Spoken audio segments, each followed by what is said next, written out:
Welcome back to cricket summary show. Already நடந்த T20 test series பற்றி நம்ம நிறையவே டிஸ்கஸ் பண்ணியிருக்கோம். 2-0 ஒயிட் வாஷில் இந்தியா பங்களாதேஷை எதிர்த்து வின் பண்ணியிருக்கு. இன்னைக்கு நிகழ்ச்சியில் T20 சீரிஸ் ஈவினிங் 7 மணிக்கு குவாலியர் கிரவுண்டில் நடக்க போகுது. அந்த மேட்சை பற்றி தான் டிஸ்கஸ் பண்ண இருக்கோம். நிகழ்ச்சியை தொகுத்து வழங்குவதற்காக நான் யுவராணி மற்றும் என்னுடன் கிரிக்கெட் வர்ணனையாளர் விஜய் இருக்காரு. வாங்க சார், வெல்கம் பண்ணிட்டு ஷோக்குள்ள போகலாம். வணக்கம் விஜய். விஜய், இன்னைக்கு first T20 series match Gwalior கிரவுண்டில் நடக்க போகுது. கிரவுண்டோட பிட்ச் எப்படி இருக்கும்? So first of all Gwalior சொல்லும்போது நம்மளுக்கு என்ன ஞாபகம் வரும்னா, சச்சினோட 200 ரன்ஸ். இது வரைக்கும் பார்த்தீங்கன்னா 200 ரன்ஸ் ஓடிஐ கிரிக்கெட்டில் முதல் முறையாக யார் பண்ணாங்க பார்த்தீங்கன்னா அந்த ஸ்கோரை சச்சின், த கிரேட் சச்சின் டெண்டுல்கர் தான் பண்ணியிருந்தாருல. ஸோ குவாலியரில் 2010 அடிச்சிருக்கார் அந்த ரன்ஸ், 200 ரன்ஸு, அதுவும் ஓடிஐ ஃபார்மேட்டில். அதுக்கு பிறகு பார்த்தீங்கன்னா 14 வருஷத்துக்கு அப்புறமா முதல் முறையாக குவாலியரில் ஆடுறாங்க. அதுவும் குவாலியரில் பார்த்தீங்கன்னா நிறைய மேட்சஸ் இந்தியா ஆடிருந்தாங்க. அதாவது 2013 2002 2000 வருஷத்தில் 99 கூட ஆடிருந்தாங்க. அதுக்கு பிறகு நடுவில் நிறைய வருஷமாக நடத்தலை. ஸோ அந்த 2010 பிறகு இப்போ புது கிரவுண்ட், புதிய கிரவுண்டில் T20 சீரிஸ் மேட்ச் நடத்த போகிறாங்க பங்களாதேஷ் கூட. அதுவும் முதல் முறையாக குவாலியர் அப்படின்னு சொல்கிற ஒரு சிட்டியில் T20 கிரிக்கெட் நடக்க போகுது. ஸோ இது ஒரு முக்கியமான மைல்ஸ்டோன் குவாலியர் சிட்டிக்கு. ரெண்டாவது விஷயம் பார்த்தீங்கன்னா பிட்ச் எப்படி இருக்கும் பார்த்தீங்கன்னா, மத்திய பிரதேஷ் T20 லீக் அப்படின்னு ஒரு லீக் நடத்தியிருந்தாங்க நடுவில். நம்ம ஸ்டேட்டில் TNPL எப்படி இருந்துச்சோ அந்த மாதிரி ஒரு மத்திய பிரதேஷ் பிரீமியர் லீக்கில் பார்த்தீங்கன்னா அதில் அவங்க ஃபஸ்ட்டு பேட்டிங் பண்ணுற மேட்சஸில் டீம்ஸ்லாம் பார்த்தீங்கன்னா அவுட் ஆஃப் 12 மேட்சஸில் 4 மேட்சஸ் ஃபஸ்ட்டு பேட்டிங் ஆடுறவங்க ஜெயிச்சிருக்காங்க. 8 மேட்ச் பார்த்தீங்கன்னா செகண்ட் பேட்டிங் ஆடுறவங்க ஜெயிச்சிருக்காங்க, சேஸ் பண்ணி ஜெயிச்சிருக்காங்க. ஸோ ஆவரேஜ் ஸ்கோர் பார்த்தீங்கன்னா 188 ரன்ஸ் அடிச்சிருக்காங்க ஒரு டீம். ஸோ அந்த ஸ்கோரை கூட சேஸ் பண்ணி செகண்ட் பேட்டிங் ஆடுறவங்க அந்தளவுக்கு பேட்டிங் ஆடிருந்தாங்க. ஸோ இது எப்படின்னா பேட்டிங் பேரடைஸ். இது வரைக்கும் இதே ஸ்டேடியத்தில் புத்தம் புதிய ஸ்டேடியத்தில் இன்டர்நேஷ்னல் மேட்ச் இது வரைக்கும் எந்த மேட்சும் ஆடல. அந்த மாதிரி ஒரு கிரவுண்டில் பார்த்தீங்கன்னா பேட்டிங் பேரடைஸாக இருக்க போகுது அப்படின்னு பிச்சு படி தெரிய வருது. அடுத்தது என்ன பார்த்தீங்கன்னா, மொத்தமாக இந்த 8 மேட்ச் இருக்குது பார்த்தீங்களா, அது சேஸ் பண்ணி ஜெயிச்சிருக்காங்கல்ல, அதுலேயும் தி பெஸ்ட் ஸ்கோர் பார்த்தீங்கன்னா 200 ரன்ஸ் மேலேயே அடிச்சிருந்தாங்க. ஸோ 200+ அப்படின்னு சொல்லும்போது பார்த்தீங்கன்னா ஃபுல் அண்ட் ஃபுல் பேட்டிங்க்கு சாதகமாக இருக்கிறதுக்கு வாய்ப்பு இருக்குது. இந்தியன் டீம் அப்படின்னு நம்ம சொல்லும்போதே பார்த்தீங்கன்னா நிறைய பவர் ஹிட்டர்ஸ்லாம் இருக்காங்க. ஸோ இது ஒரு எக்ஸைட்டிங் மேட்சாக இருக்க போது இந்தியன் டீமுக்கு. அடுத்தது பார்த்தீங்கன்னா டாஸ் ஜெயிச்சு முதல்ல பேட்டிங் எடுக்கிறவங்களுக்கு பார்த்தீங்கன்னா ஒரு 200+ மேலே அடிக்கிறதா இருந்துச்சுன்னா கண்டிப்பாக ப்ளஸ் பாயிண்ட்டாக இருக்க போகுது. அதே போல் ஒருவேளை டாஸ் தோற்று போய் அவங்க முதல்ல பவுலிங் போட்டு அதுக்கப்புறமா சேஸ் பண்ணுறாங்கன்னா இதுலேயும் வருத்தப்படுறதுக்கு எதுவும் இல்லை. பட் என்னென்னா ஃபஸ்ட்டு 6 ஓவர்ஸ் அந்த பவர் பிளே மட்டும் என்கவுண்டர் நல்லபடியாக பண்ணுற மாதிரி பார்க்கணும், விக்கெட் விழாமல். அதே போல் ஸ்கோர் கரெக்டாக அடிக்கிற மாதிரி பார்க்கணும். அப்படி பார்த்தாங்கன்னா கண்டிப்பாக செகண்ட் பேட்டிங் ஆடக்கூடிய டீம் கூட ஜெயிக்கிறதுக்கு வாய்ப்பு இருக்குது. ஓகே விஜய், அடுத்ததாக பார்த்தீங்கன்னா கோச் கௌதம் கம்பீர் அவரோட செகண்ட் T20 சீரிஸ் இது என்னெல்லாம் இதில் எக்ஸ்பெக்ட் பண்ணலாம்? ஸோ கோச் கௌதம் கம்பீர் நம்ம சொல்லும் போதே பார்த்தீங்கன்னா இந்த வேர்ல்ட் கப்புக்கு முன்னால் இது IPL-ல் பெரிய அளவுக்கு ஒரு ஹைப் இருந்துச்சு. ஏன்னா KKR கொல்கத்தா நைட் ரைடர்ஸ்க்கு அவர் மென்டாராக இருந்தார். ஸோ மென்டாராக இருக்கும்போது ஒரு கோப்பையை ஜெயிச்சு கொடுத்துருக்காரு. இதுக்கு முன்னால் பார்த்தீங்கன்னா அவர் கேப்டனாக அந்த கோப்பையை ஜெயிச்சு கொடுத்துருக்காரு. பட் ஒரு மென்டாராக அவர் கோப்பை ஜெயிக்கிறது பெரிய விஷயமா இருந்துச்சு. ஏன்னா இன்றைக்கி நம்ம பார்க்க போகிற டீமில் இருக்கிற பிளேயர்ஸ் இருந்தால் எல்லாமே கௌதம் கம்பீரோட அந்த மென்டார்ஷிப்பில் வளர்ந்து வந்த பிளேயர்ஸ் தான். ஸோ அது ஒரு பெரிய ப்ளஸ் பாயிண்ட் சொல்லிக்கலாம். ரெண்டாவது விஷயம் என்ன பார்த்தீங்கன்னா, ஸ்ரீலங்காவில் ODI சீரீஸ் ஜெயிக்க முடியலன்னா கூட அதான் அவரோட முதல் சீரீஸ் ஆஸ் அ கோச்சாக. ஸோ அந்த ODI சீரீஸ் ஜெயிக்கலனா கூட T20 சீரீஸில் 3-0 ஜெயிச்சிருந்தாப்புல. ஸோ அது ஒரு பெரிய ஒரு ரெக்கார்டு மாதிரி அவருக்கு, ட்ராக் ரெக்கார்டில். அதே போல் டெஸ்ட் சீரீஸில் கூட 2-0 ஒயிட் வாஷ் இருக்குது பார்த்தீங்களா பங்களாதேஷ் கூட. அதுவும் ஒரு பயங்கரமான பூஸ்ட் சொல்லிக்கலாம் அவரோட கோச்சிங் கரியரில். ஸோ இப்போ இன்றைக்கி ஆடப்போகிற மேட்ச்சில் பங்களாதேஷ் கூட T20 ஐயில் கண்டிப்பாக கோச் கௌதம் கம்பீரோட அதாவது அவர் வளர்த்தி விட்ட பிளேயர்ஸ் நிறைய பேர் ஆடுறனால ஸோ அந்த கோச் அண்ட் பிளேயர்ஸோட காம்போசிஷன் நல்லபடியாக போகிறதுக்கு வாய்ப்பு இருக்குது. இந்த சீரீஸ் கூட பார்த்தீங்கன்னா கோச் கௌதம் கம்பீர் அண்ட் சூரியகுமார் யாதவ் 3-0 அப்படின்னு சொல்லிட்டு சீரீஸ் ஜெயிக்க தான் பார்ப்பாங்களோட. ஏன்னா இந்த ஹோம் கண்டிஷன்ஸ் ஒன்று. ரெண்டாவது பார்த்தீங்கன்னா அந்த கோச் எப்படி ஒரு பிளேயர்ஸ் கூட காம்போசிஷன் போகும் அப்படின்ட்டு நிறைய பேருக்கு தெரியும். ஸோ இது வித்தியாசமான விஷயம் கிடையாது, ராக்கெட் சயின்ஸும் கிடையாது. அதனால் நல்லபடியாக காம்படிஷன் போகிறதுக்கு வாய்ப்பு இருக்குது. அதே போல் கௌதம் கம்பீர் மறுபடியும் இன்னொரு சீரீஸ் அவரோட பாக்கெட்டில் வச்சுக்கிறதுக்கு வாய்ப்பு இருக்குது. ஓகே விஜய், இப்போ ரீசெண்டாக வந்து இந்தியாவோட பெர்ஃபார்மன்ஸ் T20ல எப்படி இருக்கு விஜய்? ஸோ நம்ம வந்து முதல்ல வந்து வேர்ல்ட் கப்லேருந்து எடுத்துக்கலாம் T20 வேர்ல்ட் கப். ஏன்னா T20 வேர்ல்ட் கப் பிறகு வந்து நம்ம இன்னும் 2 சீரிஸ் ஆடிருந்தோம். ஸோ T20 வேர்ல்ட் கப்லேயே வந்து பார்த்தீங்கன்னா பயங்கரமாக ஆடிருந்தோம், ஜெயிச்சிருந்தோம், வேர்ல்ட் கப்பையும் ஜெயிச்சோம். ஸோ அதில் தான் வந்து ரோஹித் சர்மா, விராட் கோலி, ரவீந்திர ஜடேஜா கடைசி முறை T20 ஃபார்மேட்டில் ஆடினாங்க. அதுக்கு பிறகு வந்து பார்த்தீங்கன்னா ஸ்ரீலங்கா சீரீஸை போகும்போது கூட வந்து பார்த்தீங்கன்னா ஜிம்பாப்வே சீரிஸ் முதல்ல போனாங்க. ஜிம்பாப்வேல வந்து பார்த்தீங்கன்னா 5 மேட்ச்சில் வந்து 4 மேட்ச் ஜெயிச்சாங்க, ஒரு மேட்ச் மட்டும் தான் தோல்வி சந்திச்சிருக்காங்க.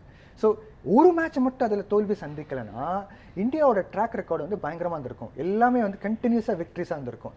அன்ஃபார்ச்சுனேட்டாக அந்த ஒரு தோல்வி மட்டும்தான் வந்து ஒரு சின்ன ஒரு டிசப்பாயிண்டிங் ஃபேக்டர் சொல்லிக்கலாம்.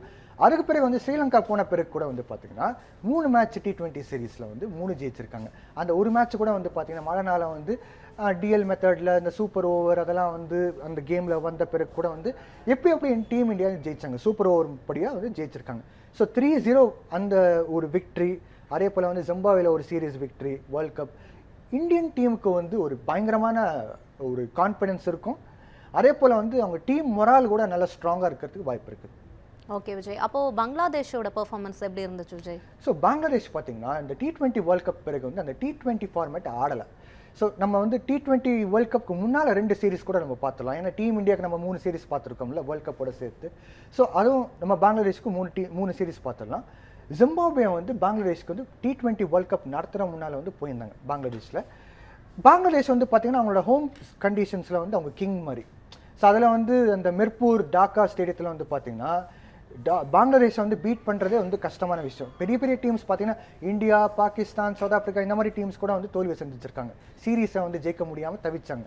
ஸோ அந்த பட்சத்தில் பார்க்கும்போது ஜிம்பாப்வே வந்து 4-1 அப்படின்னு ஒரு சீரீஸை வந்து அதாவது பங்களாதேஷ் ஜெயிச்சாங்க, ஒரு மேட்ச் மட்டும் தான் தோல்வி சந்திச்சிருக்காங்க பங்களாதேஷில். அதுக்கு பிறகு வந்து வேர்ல்ட் கப்புக்கு வார்ம் அப் மாதிரி போகலாமேன்ட்டு ஒரு பைலாட்ரல் சீரீஸ் நடத்தாங்க யூஎஸ்ஏல. ஸோ பங்களாதேஷ் டூர் ஆஃப் யூஎஸ்ஏல வந்து பார்த்தீங்கன்னா 3 மேட்ச்சில் வந்து 2 மேட்ச் பங்களாதேஷ் தோல்வி சந்திச்சிருக்காங்க. யூஎஸ்ஏ வந்து பார்த்தீங்கன்னா புது டீம், பங்களாதேஷ் பார்த்தீங்கன்னா கிட்டத்தட்ட ஒரு 20 வருஷம் மேலே ஆடிட்டு இருக்காங்க. ஆனாலும் வந்து அந்த தோல்வி சந்திச்சது வந்து பார்த்தீங்கன்னா அவங்களுக்கு ஒரு அவமானமான விஷயம் சொல்லிக்கலாம். பட் எனிவே 2-1 தோல்வி சந்திச்சு வந்திருக்காங்க. T20 வேர்ல்ட் கப்பில் வந்து பார்த்தீங்கன்னா சூப்பர் 8 போனாங்க. அதில் வந்து குரூப் 1ல் வந்து கடைசி அந்த டேபிளில் கடைசி பொசிஷனில் இருந்தாங்க. எந்த மேட்சும் ஜெயிக்கல, 3 மேட்ச் ஆடினா கூட எந்த மேட்ச் ஜெயிக்காமல் இருந்தாங்க. ஸோ ஓவரால் T20 அப்படின்னு நம்ம பார்க்கும்போது இன்னைக்கு ஓவர்சீஸ் கண்டிஷனில் வந்து பங்களாதேஷ் வந்து தவிச்சிருக்காங்க, ஜெயிக்க முடியாமல். ரெண்டாவது வந்து பார்த்தீங்கன்னா ஹோம் கண்டிஷன் அட்வான்டேஜ்னால வந்து ஜெயிச்சிருக்காங்க. அடுத்தது வந்து அவங்களுக்கு ஒரு கேப் இருந்துச்சு, T20 வேர்ல்ட் கப் பிறகு கேப் இருந்துச்சு. டீம் இந்தியா பார்த்தீங்கன்னா 2 சீரிஸ் ஆனாங்க, பட் அதுக்கு அது அவங்களுக்கு இல்லை வாய்ப்பு. ஸோ இப்போ தான் ஒரு கம்பேக் மாதிரி அவங்களுக்கு. ஓகே, இப்போ வந்துட்டு கௌதம் கம்பீர் வந்து கோச்சா, சூரியகுமார் யாதவ் கேப்டனா முதன்முறையாக T20 மேட்ச் வந்து நடக்க போகுது, இந்தியா விளையாட போகிறாங்க. என்னெல்லாம் நம்ம எக்ஸ்பெக்ட் பண்ணலாம் விஜய்? ஸோ இப்போ சூரியகுமார் யாதவ் பார்த்தீங்கன்னா கேப்டன்சி வந்து மும்பை டீமுக்காக இருந்தாலும் சரி, அதே போல் வந்து பார்த்தீங்கன்னா டீம் இந்தியாவுக்கு இதுக்கு முன்னால் போன வருஷம் வெஸ்ட் இண்டீஸ் சீரிஸ் போகும்போது அவர் கேப்டனாக இருந்தார். அதே போல் வந்து பார்த்தீங்கன்னா இப்போ இந்த துலீப் ட்ரோஃபி அந்த மாதிரி ட்ரோஃபியில் கூட வந்து பார்த்தீங்கன்னா அவர் கேப்டனாக இருக்கிறனால கேப்டன்சி அவருக்கு எக்ஸ்பீரியன்ஸ் இருக்குங்க. ஸோ நம்ம இன்டர்நேஷ்னல் கிரிக்கெட் பேசும்போது கண்டிப்பாக அது டிஃப்ரெண்ட்டாக தான் இருக்கும், பட் வந்து கேப்டன்சி எக்ஸ்பீரியன்ஸ் இருக்குது. அவரோட வின்னிங் பர்சன்டேஜ் பார்த்தீங்கன்னா இன்டர்நேஷ்னல் கிரிக்கெட்டில் T20 ஃபார்மேட்டில் ஆஸ் அ கேப்டனாக வந்து 71.42%. அதாவது அவரோட வின்னிங் பர்சன்டேஜ் பயங்கரமாக இருக்குது. மொத்தமாக 7 மேட்ச் கேப்டனாக இருந்தார்.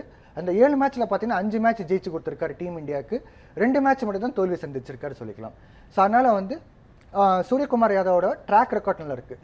இப்போ கௌதம் கம்பீரை வந்து பார்த்தீங்கன்னா ஒரு அக்ரெசிவான ஒரு பிளேயர், அதே போல் வந்து ஆஸ் அ கோச்சாக கூட நிறைய பேருக்கு என்ன நினைக்கிறாங்கன்னா இவர் வந்து பார்த்தீங்கன்னா அக்ரெசிவாக இருப்பார், கோவம் அதிகம், அது இதுன்னு நினைப்பாங்க. பட் வந்து டீம் இந்தியாவுக்கு நம்ம இப்போ பார்க்கும்போது டெஸ்ட் சீரீஸ்லையும் சரி, அதே போல் வந்து ஸ்ரீலங்கா சீரீஸில் கூட வந்து அவர் வந்து ஒரு டீமுக்கு என்ன மாதிரி கோச்சாக தேவையோ அந்த மாதிரி அவர் ஃப்ளெக்சிபிளாக இருக்கார். ஸோ அதனால் வந்து இந்த காம்போசிஷன் நல்லபடியாக போகிறதுக்கு வாய்ப்பு இருக்குது. T20 ஃபார்மேட்டில் எப்படி இருந்தாலும் சூரியகுமார் யாதவ் வந்து கேப்டன்சி பண்ணுறதுக்கு இனிமேட்டு வந்து பெரிய அளவுக்கு வந்து வாய்ப்பு இருக்குது. ஏன்னா ஹர்திக் பாண்டியா, சுப்மான் கில் இத்தனை பிளேயர்ஸ் வந்து அந்த கண்டெண்டர் லிஸ்ட்டில் இருக்கும்போது சூரியகுமார் யாதவோட ட்ராக் ரெக்கார்ட் நல்லா இருக்குது ஆஸ் அ கேப்டனாக. கௌதம் கம்பீர் வந்து நெக்ஸ்ட் 2 இயர்ஸ் 3 இயர்ஸ் வந்து அவர் கோச்சாக இருக்கும்போது இவங்க 2 பேர் காம்பினேஷன் நல்லபடியாக போகிறதுக்கு வாய்ப்பு இருக்குது. அதே போல் வந்து பார்த்தீங்கன்னா ஆஸ் அ T20 கேப்டனாகவே சூரியகுமார் யாதவ் 300 ரன்ஸ் மேலே அடிச்சிருக்காரு. அவரோட ஆவரேஜ் வந்து பார்த்தீங்கன்னா 42.85 பேட்டிங் ஆவரேஜ். ஸோ நல்ல ஒரு ட்ராக் ரெக்கார்ட் வச்சிருக்காரு. ஓகே, சாந்தோட கேப்டன்சி பார்த்தீங்கன்னா சூரியகுமார் யாதவ் கம்பேர் பண்ணும்போது எக்ஸ்பீரியன்ஸ் அதிகம் அப்படின்னே சொல்லலாம். அதை நீங்கள் எப்படி பார்க்குறீங்க? ஸோ நஜ்முல்லு ஹுசைன் சாந்தோ அப்படின்னு சொல்லும்போது பிளேயர் பார்த்தீங்கன்னா அவர் ஸ்ரீதரன் ஸ்ரீராம் நம்ம தமிழ்நாடு பிளேயர் தான் வந்து ஃபைண்ட் அவுட் பண்ணி பங்களாதேஷ் டீமில் கொண்டு வந்தார். ஸோ அவர் வந்த பிறகு பார்த்தீங்கன்னா பேட்டிங் நல்லா ஆடிந்தார். அதே போல் வந்து அவரோட டிசிப்ளின்லாம் நல்லா இருந்ததுனால அவரை வந்து கேப்டனாக போட்டிருக்காங்க. இது வரைக்கும் வந்து 21 மேட்ச் வந்து கேப்டனாக இருந்தார். 10 மேட்ச் வந்து ஜெயிச்சு கொடுத்துருக்காரு, 10 மேட்ச் தோல்வி சந்திச்சிருக்காங்க அவரோட கேப்டன்சியில் பங்களாதேஷ். ஒரு மேட்ச் பார்த்தீங்கன்னா நோ ரிசல்ட், மழைனால அந்த மாதிரி நோ ரிசல்ட்டாக இருந்துச்சு. ஸோ அவரோட வின்னிங் பர்சன்டேஜ் பார்த்தீங்கன்னா 47.62, 50% கூட அவர் ஜெயிக்க முடியாமல் அந்த வின்னிங் பர்சன்டேஜ் குறைவாக இருக்குது. காரணம் என்ன வேணா இருக்கலாம், மேபி ஓவர்சீஸ் கண்டிஷனில் ஆறுனால காரணம் அதாக இருக்கலாம், இல்லைனா டீம் கரெக்டாக அமையாமல் இருக்கலாம். அதே போல் வந்து டீமில் நிறைய மாற்றங்கள் வந்துட்டுருக்கு. இப்போ டீம் இந்தியா பார்க்கும்போது உங்களுக்கு பெரிய அளவுக்கு மாற்றம் இருக்காது. நம்மளுக்கு தெரிஞ்ச பிளேயர்ஸ் தான். இன்றைக்கி நம்ம ஸ்குவாட் பார்க்குறோம், ஸ்குவாட்டில் எல்லாருமே வந்து கிட்டத்தட்ட நம்மளுக்கு தெரிஞ்ச பிளேயர்ஸ் தான். ஐபிஎல்லையும் சரி இன்டர்நேஷ்னல் சர்க்கியூட்லேயும் வந்து எல்லாமே ஆடி பர்ஃபார்ம் பண்ண பிளேயர்ஸ் தான். ஆனால் பங்களாதேஷில் பார்த்தீங்கன்னா திடீர்னு வந்து பார்த்தீங்கன்னா முஷ்ஃபிகுர் ரஹீம் நான் ஆட மாட்டேன்னு சொல்லிட்டு போயிருப்பார், திடீர்னு அவர் டீமில் வந்திருப்பார். அதே போல் தமீம் இக்பால் நான் ஆட மாட்டேன்னு சொல்லிட்டு அவர் ரிட்டையர் ஆகிருப்பார், திடீர்னு அவர் கூட்டுன்னு வந்து அவர் ஆட வச்சு பண்ணியிருப்பாங்க. ஏகப்பட்ட மாற்றம்னால வந்து தமீம் இக்பால், ஷகீப் அல் ஹசான், சீனியர் பிளேயர்ஸ், இந்த மாதிரி பிளேயர்ஸ்லாம் வந்து ஒரு கேப்டனுக்கு என்ன மாதிரி சப்போர்ட் தேவையோ நஜ்முல்லா சாந்துக்கு அவ்வளோ கொடுக்கலன்னு நான் சொல்ல வரேன். ஸோ அதனால் வந்து ஒன் ஆஃப் த ரீசன்ஸ் அது கூட இருக்கலாம். பட் ஓவரால் பார்க்கும்போது பங்களாதேஷ் ஒரு காம்படிட்டிவ் சைட். இன்னைக்கு மேட்ச்சில் வந்து ஓரளவுக்கு 50% கூட இருக்கிறதுக்கு வாய்ப்பு இருக்குது. ஃபைட்டு ஜெயிக்கிறதுக்கு வேறு காம்போசிஷனாக இருக்கலாம், பட் ஃபைட் வந்து பார்த்தீங்கன்னா 50% இருக்கிறதுக்கு வாய்ப்பு இருக்குது. ஓகே விஜய், இப்போ இந்தியாவோட ஹோம் சீரிஸ் விராட் கோலி, ரவீந்திர ஜடேஜா, அதுக்கப்புறமா நிறைய சீனியர்ஸ் ரோஹித் சர்மா, இந்த மாதிரி சீனியர் பிளேயர்ஸ்லாம் இல்லாமல் இந்தியா விளையாட போகுது. அது எப்படி இருக்க போகுது? இப்போ ஒரு பிளேயர் வந்து வராங்கன்னா கண்டிப்பாக வந்து ஏதாவது ஒரு நாள் ரிட்டையர் ஆக தான் செய்யணும். ஸோ நம்ம வந்து உட்காந்துக்கிட்டு அவங்களுக்காக வருத்தப்பட வேண்டிய அவசியம் இல்லை. அவங்க ஆட வேண்டியதை ஆடிட்டாங்க டீம் இந்தியாவுக்காக. கண்டிப்பாக என்னோட ரெஸ்பெக்ட் அந்த 3 பிளேயர்ஸ் இருக்குது. விராட் கோலி, ரோஹித் சர்மா, ரவீந்திர ஜடேஜா வந்து டீம் இந்தியாவுக்காக எத்தனையோ பர்ஃபார்மன்ஸ் பண்ணி கொடுத்துருக்காங்க. டீம் இந்தியாவுக்காக வந்து அது ஈவன் வேர்ல்ட் கப்க்கு அவங்க தான் ஒரு ஒன் ஆஃப் த ரீசன்ஸ் கூட சொல்லிக்கலாம். பட் இன்னைக்கு நம்ம புத்தம் புதிய டீம் பார்க்குறோம் சூரியகுமார் யாதவ் கேப்டன்சியில். இந்த பிளேயர்ஸ் தான் அடுத்த ஃபியூச்சர் பிளேயர்ஸ் சொல்லிக்கலாம். ஸோ இந்த ஃபியூச்சர் பிளேயர்ஸ் வந்து அடுத்த ரீப்ளேஸ்மெண்ட்டாக இருக்க போகிறாங்களா, இது ஒரு கேள்வி கட்டமாக இருக்கலாம். பட் ஸ்டில் ஏதாவது ஒரு காரணம், அதாவது இப்போ பார்த்தீங்கன்னா விராட் கோலிக்கு வந்து ரீப்ளேஸ்மெண்ட்டாக ரோலில் வந்து மேபி வரலாம், ரெக்கார்ட்ஸில் பண்ண முடியாமல் போகலாம். பட் ஸ்டில் நம்ம வந்து அது ஏற்றுக்கிட்டு தான் ஆனோம். அதே போல் வந்து டீம் இந்தியா இன்னைக்கு ஆடப்போகுது, கண்டிப்பாக வந்து சிறப்பாக ஆடுவாங்க. ஓகே விஜய், இன்னைக்கு மேட்ச்ல பார்த்தீங்கன்னா அபிஷேக்கும் சஞ்சுவும் ஓப்பனிங்ல இறங்க போறாங்க. அவங்களோட பார்ட்னர்ஷிப் எப்படி இருக்க போகுது? நம்ம அபிஷேக் சர்மாவோட பேட்டிங் கண்டிப்பாக நான் பேசியானோம். ஏன்னா அபிஷேக் சர்மாவோட பேட்டிங் வந்து சிறப்பாக இருந்துச்சு. அது வந்து அது ஐபிஎல்லே வந்து நம்ம பார்த்துருக்கோம். ஒரு என்ன மாதிரி ஸ்டார்ட் தேவையோ பவர் பிளேயில் அந்த மாதிரி ஒரு ஸ்டார்ட் பண்ணி கொடுப்பார்.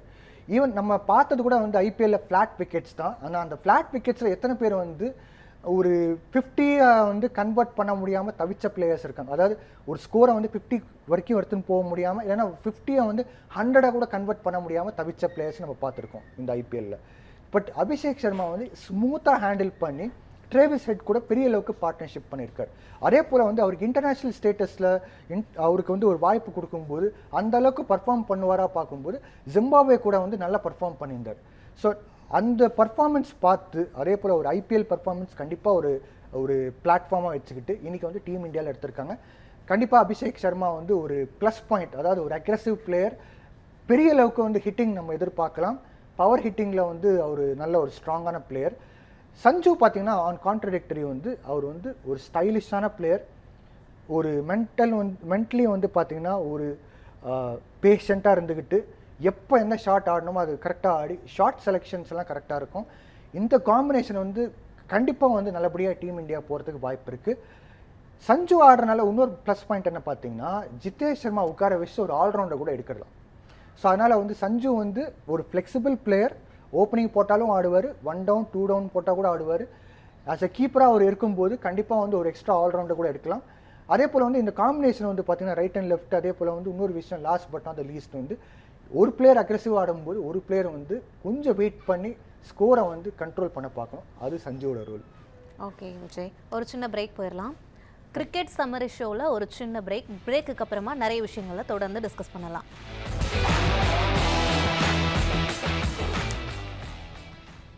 கிரிக்கெட் சம்மரி ஷோ மீண்டும் தொடர்கிறது. இன்னைக்கு நடக்க போகிற மேட்சை பற்றி நிறைய இன்ட்ரெஸ்டிங்கான விஷயங்களை பேசிகிட்டு இருக்கோம். வாங்க தொடர்ந்து பேசலாம்.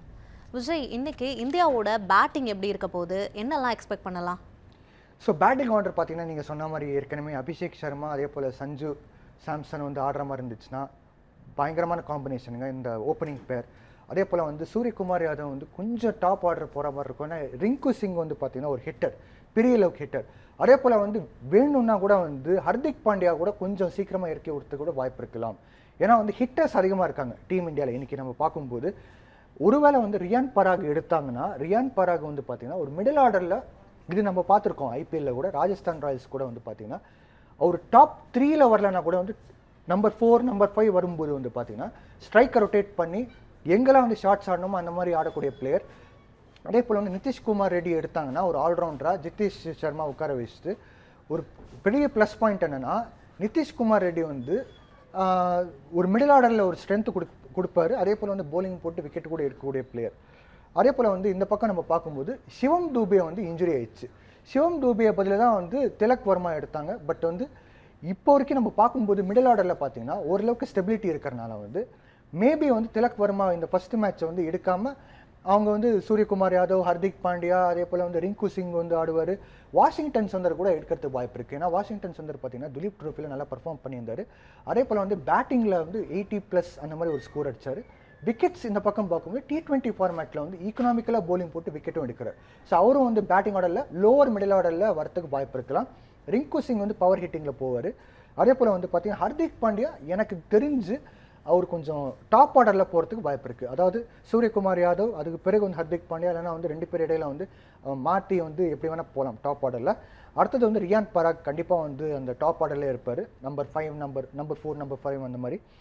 அடுத்தது வந்து பார்த்திங்கன்னா ஒரு பேட்டிங்கில் வந்து ஜித்தேஷ் சர்மா எடுத்தாங்கன்னா, நிதிஷ்குமார் இல்லைன்னா கண்டிப்பாக ஜித்தேஷ் சர்மா வந்து மறுபடியும் ஒரு பவர் ஹிட்டிங். ஸோ ஓவரால் பார்க்கும்போது பவர் ஹிட்டிங் பேக்கேஜ் வந்து டீம் இந்தியாவுக்கு நல்லா இருக்குது. ஸோ இப்போ பவர் பிளேயில் தான் வந்து நம்ம அடிக்க பார்க்கணும். அதுதான் வந்து இப்போ முக்கியமான ரோல் அபிஷேக் சர்மாக்கும் சஞ்சு சாம்சனுக்கும் இருக்குது. ஸோ அங்கே தான் வந்து விக்கெட் இளையாமல் வந்து பார்க்கணும். விக்கெட் மட்டும் ஒருவேளை வந்து லூஸ் பண்ணிட்டாங்கன்னா சூரியகுமார் யாதவோ ஹர்திக் பாண்டியா வந்து ஸ்டெபிலைஸ் பண்ணணும். ஸோ பேட்டிங் ஓரளவுக்கு டீசெண்டாக தான் இருக்குது. பட் என்னென்னா எனக்கு ஒரு நம்பர் 4 பேட்டரை மட்டும் கரெக்டாக கிடச்சாங்கன்னா டீம் இந்தியா வந்து ஒரு ஸ்ட்ராங்கான டீம் சொல்லிக்கலாம். இப்போ எப்படின்னா யார் வேணால் நம்பர் 4 போகிறதுக்கு வாய்ப்பு இருக்கலாம். சூரியகுமார் யாதவ் நம்பர் 4 போய் ஹர்திக் பாண்டியா நம்பர் 3 போகலாம், அப்படி கூட நடக்கலாம். ஸோ அதுதான் எனக்கு கொஞ்சம் வருத்தமாக இருக்குது. பட் ஓவரால் பார்க்கும்போது பவர் ஹிட்டிங்கில் எந்த விதத்துலையும் குறையே இல்லை டீம் இந்தியாவுக்கு. ஓகே விஜய், அடுத்ததாக பவுலிங்கில் பார்த்தீங்கன்னா ஃபாஸ்ட் பவுலிங் காம்பினேஷன் என்னவாக இருக்கும்? இப்போ வந்து மயங்க் யாதவ் வந்து பார்த்திங்கன்னா சிறப்பாக பர்ஃபார்ம் பண்ணியிருந்தார் ஐபிஎல்லில். பேஸ் வந்து தொடர்ந்து வந்து 150 155+ அந்த மாதிரி ஒரு பேஸை போட்டிருந்தாருக்குல. அதே போல் வந்து இந்த இந்த சீரீஸ் ஆரம்பிக்கிற முன்னால் கூட வந்து பார்த்திங்கன்னா டீம் இந்தியாவோட ப்ராக்டிஸ் செஷன்ஸ்லாம் வந்து மயங்க் யாதவோட பேஸும் வந்து நிறைய இந்தியன் பிளேயர்ஸ் நெட்ஸில் கூட வந்து கொஞ்சம் ஸ்ட்ரகிள் பண்ண மாதிரி தெரிய வந்தது. ஸோ மயங்க் யாதவோட பேஸ் வந்து கண்டிப்பாக ஒரு எக்ஸ் ஃபேக்டர் மாதிரி. ஸோ மயங்க் யாதவோட டெபியூ இந்த மேட்ச்சில், அதாவது இன்றைக்கி ஆட போகிற மேட்ச்சில் வந்து அதிகபட்சத்தில் வாய்ப்பு இருக்குது. கண்டிப்பாக ஒரு experience player as a bowler பார்க்கும்போது ஃபாஸ்ட் பவுலிங்கில் ஹர்ஷ்தீப் சிங். ஸோ ஹர்ஷ்தீப் சிங்கோட லெஃப்ட் ஆர்ம் பேஸ், அதே போல் வந்து டெத் ஓவரில் வந்து நல்லா போடுவார் அவர். ஸோ அந்த காம்பினேஷன் மயங்க் யாதவ் அண்ட் ஹர்ஷ்தீப் சிங்கோட பேஸ் பவுலிங் காம்பினேஷன் போகிறதுக்கு வாய்ப்பு இருக்குது. இந்த பக்கம் நம்ம பார்க்கும்போது ஒருவேளை வந்து ஜித்தேஷ் சர்மா உட்கார வச்சுட்டு ஒரு ஆல்ரவுண்டர் போலிங் ஆல்ரவுண்டர் எடுத்தால் நிதிஷ்குமார் ரெட்டி வந்து போலிங் போடுவார். Medium pace, military medium pace சொல்லுவாங்க. இப்போ இந்தியாவுக்கு ஒரு சின்ன ஒரு டிமோரல் என்னென்னா சிவம் தூபே வந்து இல்லாமல் போனார். சிவம் தூபே மட்டும் இருந்தாருன்னா ஒரு மீடியம் பேஸ் ஆல்ரவுண்டர் இருந்த மாதிரி இருந்திருக்கும். அதே போல் வந்து சிவம் தூபேயோட வைட் யார்க்கர்ஸ் வந்து நல்லாயிருக்கும். இந்த வைட் யார்க்கர்ஸ் வந்து டெத் ஓவரில் வந்து ஒரு டீம் இந்தியாவுக்கு நல்லா எஃபெக்டிவாக இருக்கும். அதே போல் வந்து ஸ்டார்டிங்கில் வந்து புது பாலில் கூட வந்து பார்த்திங்கன்னா அவர் ஸ்விங் பண்ணி விக்கெட் எடுக்கிறதுக்கு வாய்ப்பு இருக்குது. நம்ம சிஎஸ்கேக்கு அவர் ஆடும்போது கூட பார்த்துருந்தோம். ஸோ அவர் இல்லாதனால வந்து கண்டிப்பாக நிதிஷ்குமார் ரெட்டி டீம் உள்ளே வரத்துக்கு வாய்ப்பு இருக்கலாம் ஆஸ் அ மீடியம் பேஸ் ஆல்ரவுண்டராக. ஸ்பின் காம்பினேஷன் பார்த்திங்கன்னா இப்போ வருண் சக்கரவர்த்தி வந்து mystery spinner plus leg spin அதிகமாக போடுவார். மிஸ்ட்ரி ஸ்பின்னர் அது எப்படி வேணால் வரலாம், அந்த மாதிரி ஒரு இல்யூஷனை வந்து க்ரியேட் பண்ணுவார். ரவி பிஷ்னாய் பார்த்தீங்கன்னா T20 ஃபார்மேட்டில் வந்து ஒரு ரேங்க் நம்பர் 1 வந்து நிறைய பட்சத்தில் வந்திருக்காரு. ஸோ ரவி பிஷ்னாய்க்கும் வருண் சக்கரவர்த்திக்கும் ஒரு காம்படிஷன் வரத்துக்கு வாய்ப்பு இருக்கலாம். ஏன்னா இங்கே வாஷிங்டன் சுந்தரை எடுத்தால் பேட்டிங்க்கு ஒரு எட்ஜ் இருக்கும் டீம் இந்தியாவுக்கு. அதே போல் அவர் விக்கெட்டும் எடுப்பார், ஈக்கனாமிக்கலாக போடுவார். ஸோ அவர் ஒரு ஸ்பின்னர் ஏற்கனவே ஸ்பின் ஆல்ரவுண்டர் இருக்கார். ஸோ இங்கே ஒரு காம்படிஷன் பார்த்தீங்கன்னா வருண் சக்கரவர்த்தியா இல்லைனா வந்து ரவி பிஷ்னாயான்ட்டு 2 பேரும் லெக் ஸ்பின்னராக இருக்கிறனால. பட் வருண் சக்கரவர்த்தி மிஸ்டீரியஸ் ஸ்பின்னராக இருக்கிறனால பங்களாதேஷை வந்து கொஞ்சம் குழப்பி விக்கெட் எடுக்கிறதுக்கு வாய்ப்பு இருக்கலாம்னு சொல்லிட்டு மேபி வருண் சக்கரவர்த்திக்கு போகிறதுக்கு வாய்ப்பு இருக்குது. ஓகே விஜய், இப்போ வந்து ஃபாஸ்ட் பவுலிங்கை பற்றி பேசிகிட்டு இருந்தோம். அப்போ கண்டிப்பாக நம்ம நட்ராஜை பற்றி பேசியே ஆகணும். அவர் நல்லா பெர்ஃபார்மன்ஸ் பண்ணுறாரு, ஏன் அவரை டீமில் எடுத்துக்க மாட்டாங்க? இது நான் வந்து பல தடவை யோசிச்சிருக்கேன்.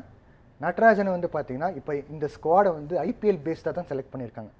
அபிஷேக் சர்மா, நிதிஷ்குமார் ரெட்டி, மயங்க் யாதவ், அதே போல் வந்து பார்த்தீங்கன்னா ஹர்ஷித் ராணா, இந்த மாதிரி பிளேயர்ஸ் வந்து ஐபிஎல்லில் நல்லா பர்ஃபார்ம் பண்ண பிளேயர்ஸ் தான் எடுத்திருக்காங்க.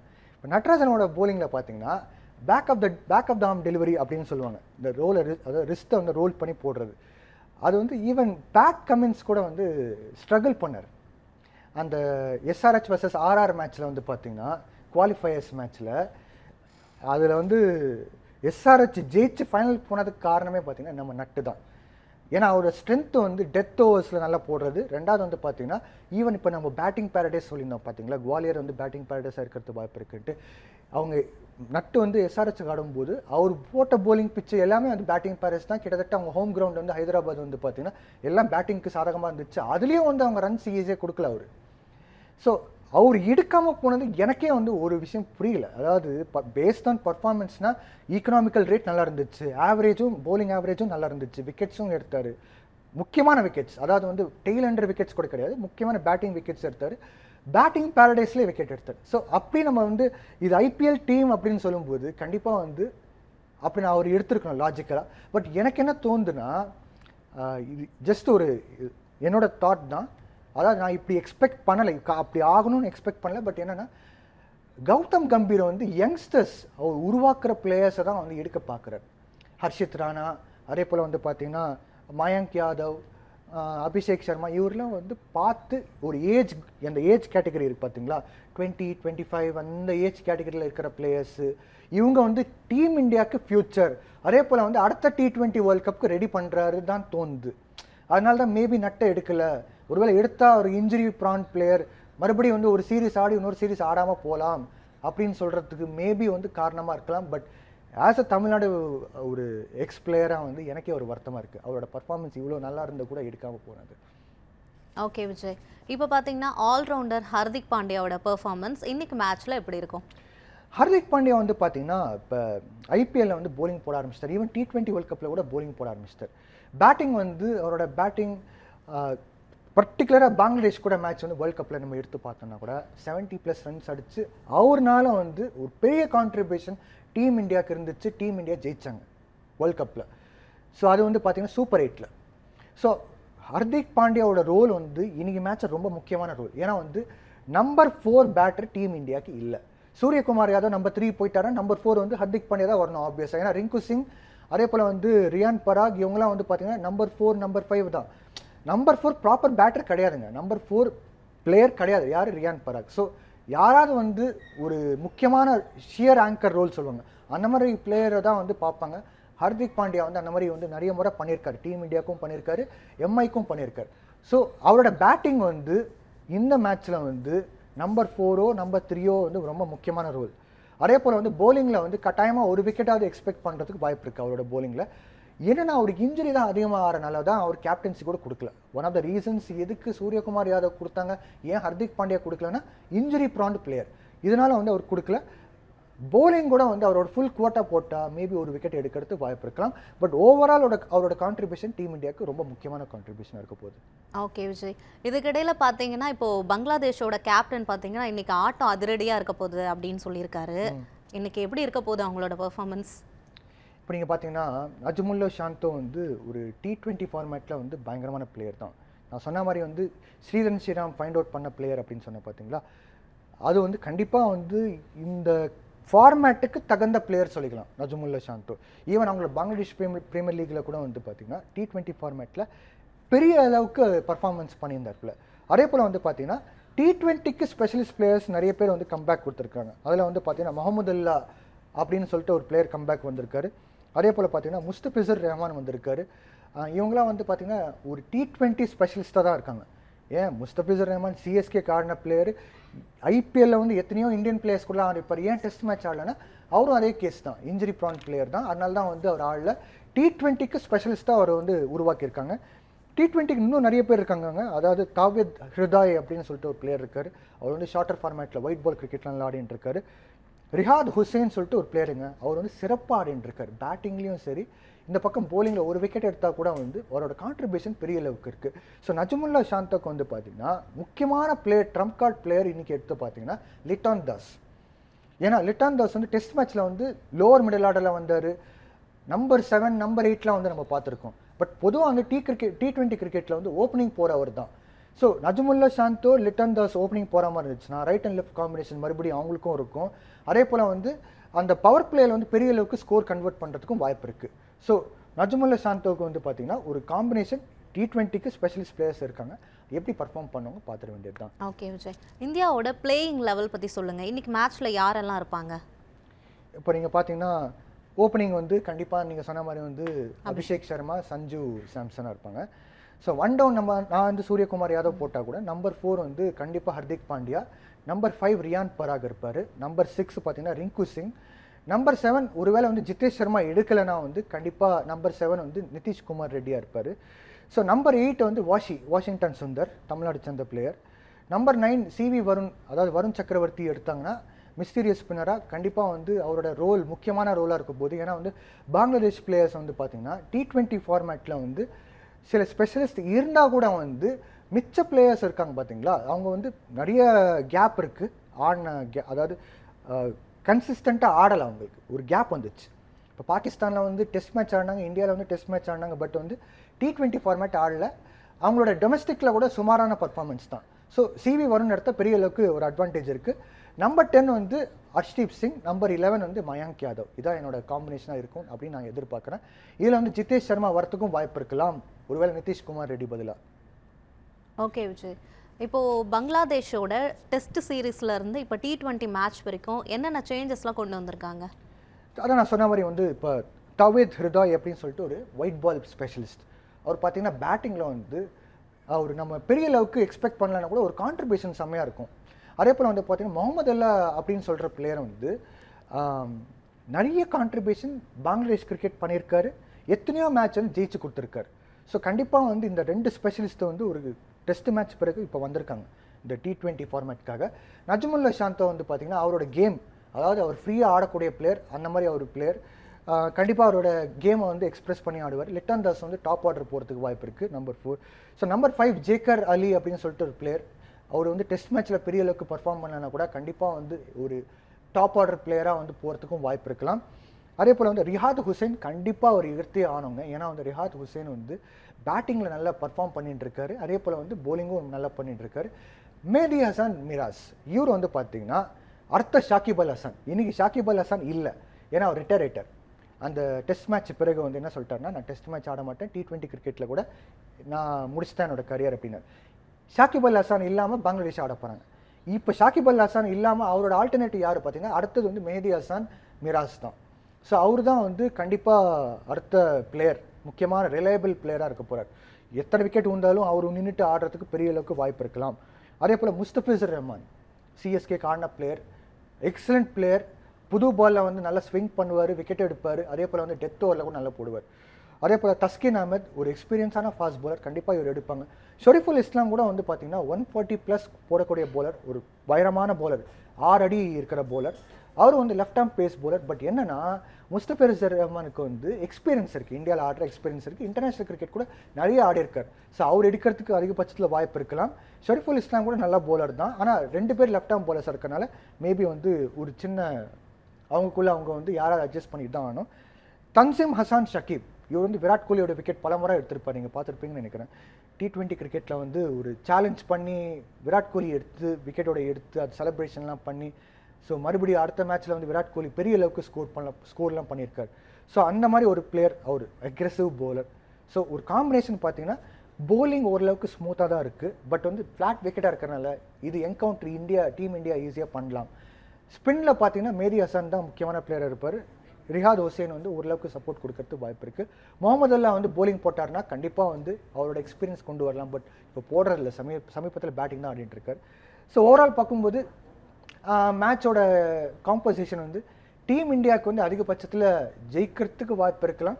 பட் வந்து ஒரு ஃபைட் கொடுக்கறதுல பார்த்தீங்கன்னா கண்டிப்பாக 50-50 இருக்கும். மேபி வந்து பங்களாதேஷ் டீம் ஃபைட் கொடுத்து தோல்வியை சந்திக்கலாம், இல்லை வந்து ஃபைட் கொடுக்காமலே வந்து மேபி வந்து அந்த ஒரு மயங்க் யாதவோட பேஸ் வந்து தாங்க முடியாமோ, இல்லைனா வந்து அந்த பேட்டிங் பேரடைஸில் வந்து இங்கேயும் அவங்க மிஸ்டேக் பண்ணி தோல்வியை சந்திக்கிறதுக்கு வாய்ப்பு இருக்கலாம். மேபி கூட ஜெயிக்கலாம், எது வேணால் நடக்கலாம்.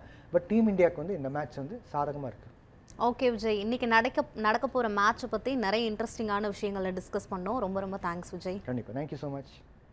நேர்களே, மீண்டும் மற்றொரு கிரிக்கெட் சம்மரி நிகழ்ச்சியில் நான் உங்களை சந்திக்கிறேன். நன்றி, வணக்கம்.